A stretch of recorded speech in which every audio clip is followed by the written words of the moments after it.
6.5 കോടി വർഷങ്ങൾക്ക് മുൻപ് ഈ ഭൂമി എങ്ങനെയായിരുന്നു എന്ന് സങ്കല്പിച്ചിട്ടുണ്ടോ? ഇന്നത്തെ മനുഷ്യനേക്കാൾ 10 ഇരട്ടി വലിപ്പമുള്ള ഭീകരരൂപികൾ വാണിരുന്ന കാലം. ട്രയാസിക് കാലഘട്ടം മുതൽ ക്രിട്ടേഷ്യസ് വരെ ഏകദേശം 16.5 കോടി വർഷങ്ങൾ ഭൂമിയെ അടക്കി ഭരിച്ചവരാണ് ദിനോസറുകൾ. മനുഷ്യന്റെ സാന്നിധ്യം പോലുമില്ലാത്ത ആ കാലത്ത് അവർ സർവ്വപ്രതാപികളായിരുന്നു. വെറുമൊരു വലിപ്പമായിരുന്നില്ല അവരുടെ കരുത്ത്. ബ്രാക്കിയോസോറസ് പോലുള്ള സസ്യബുക്കുകൾ പതുക്കെ നടന്ന് ഇലകൾ തിന്ന് ജീവിച്ച ശാന്തശീലരായിരുന്നു.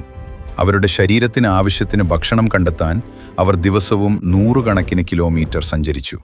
സിനിമകളിൽ കാണുന്നത് പോലെയുള്ള ജീവികളായിരുന്നില്ല പലതും.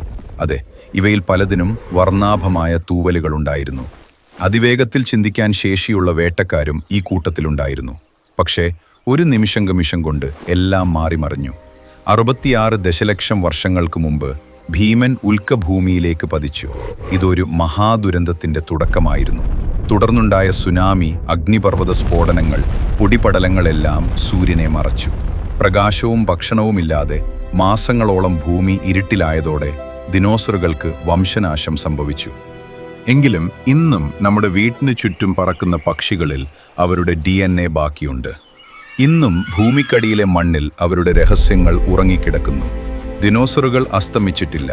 അവ ചരിത്രമായി നമുക്കിടയിൽ ജീവിക്കുന്നു. നമ്മുടെ പ്രപഞ്ചത്തിലെ ഇത്തരം നിഗൂഢതകളെക്കുറിച്ച് കൂടുതൽ അറിയാൻ ഈ ചാനൽ സബ്സ്ക്രൈബ് ചെയ്യൂ.